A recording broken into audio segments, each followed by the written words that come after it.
Joko Widodo melakukan kegiatan belusukan ke Manggarai, Jakarta Selatan. Presiden membagikan paket sembako dan buku ke warga sekitar. Sebanyak 2.000 paket sembako berisikan minyak dan beras diberikan kepada warga di 3 RW dan 12 kelurahan di Manggarai, Kecamatan Tebet, Jakarta Selatan. Presiden Jokowi didampingi Ibu Negara Iriana juga membagikan buku tulis.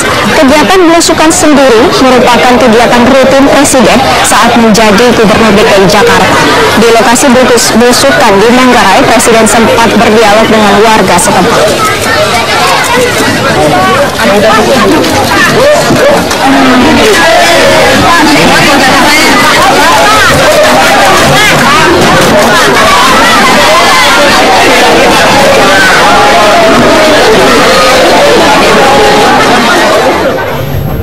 Sejumlah menteri maju penguatan rupiah tampaknya tidak bertahan lama.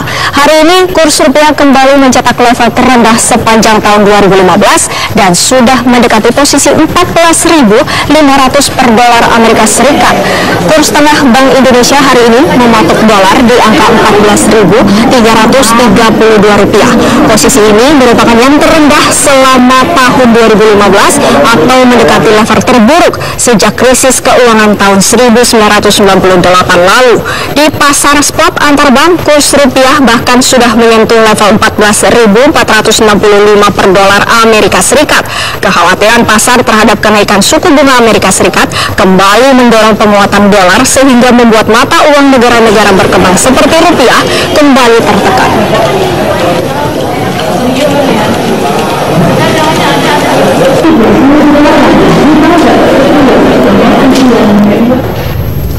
Rupiah langsung direaksi oleh mahasiswa se-Jabodetabek. Hari ini ratusan mahasiswa berunjuk rasa di depan Istana Merdeka Jakarta.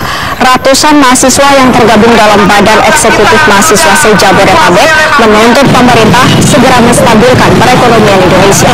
Dalam orasinya mereka menyesalkan kinerja pemerintahan Joko Widodo dan Yusuf Kala. Mahasiswa menilai melemahnya rupiah berdampak besar terhadap kenaikan harga bahan pokok yang akhirnya menyulitkan warga.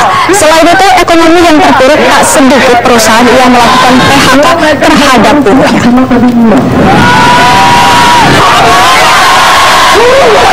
Tidak mampu mengendalikan ekonomi Indonesia.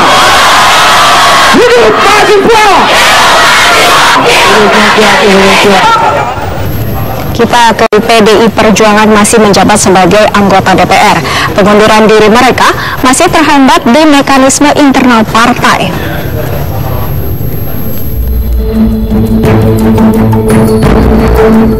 Sejumlah menteri anggota Kabinet Kerja ternyata masih merangkap jabatan sebagai anggota DPR. Meski beberapa di antara mereka sudah mengajukan pengunduran diri, namun secara administratif prosesnya belum selesai. Hingga kini mereka masih tercatat sebagai anggota DPR. Menanggapi hal ini, Wakil Ketua Fraksi Partai Nasdem, Johnny G. Plate berharap agar proses internal partai politik tidak mengganggu pergantian antar waktu anggota DPR yang menjadi menteri. Sejauh ini, hanya menteri-menteri dari fraksi PDIP yang belum menyelesaikan proses pengunduran diri dari DPR.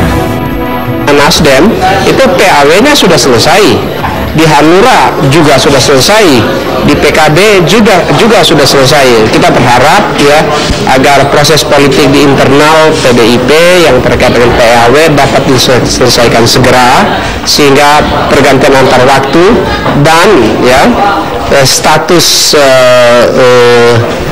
para menteri itu ya tidak diganggu atau tidak terganggu secara hukum.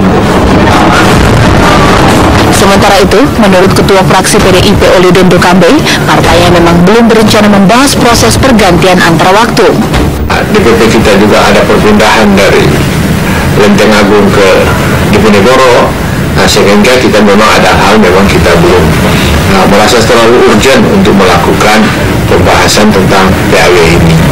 Tapi saya kira pada prinsipnya ketika menteri kita sudah menyatakan siap mundur dari jabatan DPR, sehingga kalau ada isu sampai saya mengatakan bahwa ada rangkap jabatan, itu tidak ada rangkap jabatan. Secara administrasi tercatat, tetapi rangkap jabatan itu kan sudah tidak ada karena mereka full bekerja di kabinet, tidak lagi di DPR.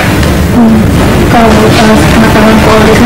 adalah menerima fasilitas dari DPR. Mereka juga memahami hal-hal seperti itu akan berakibat kepada terjadinya mendapatkan fasilitas level anggaran dari mereka. Proses pergantian antar waktu anggota DPR diusulkan oleh partai yang bersangkutan. Dari usulan itu, pimpinan DPR lalu mengirim surat ke KPU untuk mendapatkan pengganti. Calon yang berhak duduk di DPR adalah caleg dari dapil dan partai yang sama yang mendapatkan suara terbanyak berikutnya. Tim TV One mengabarkan. Grande ditangkap polisi. Ia diduga merupakan pria yang membunuh warga negara Jepang Yoshimi Nishimura. Lelaki berinisial M ditangkap di Lampung. Ia merupakan orang terakhir yang bersama korban di hari pembunuhan dan hal itu terekam di kamera pengawas apartemen.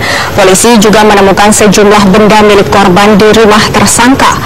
Pada penegak hukum, pelaku mengaku membunuh korban dengan cara mencekiknya. Yoshimi Nishimura terakhir kali terlihat pada 4 September. Ia kemudian ditemukan tewas membusuk di unit apartemennya pada 7 September lalu.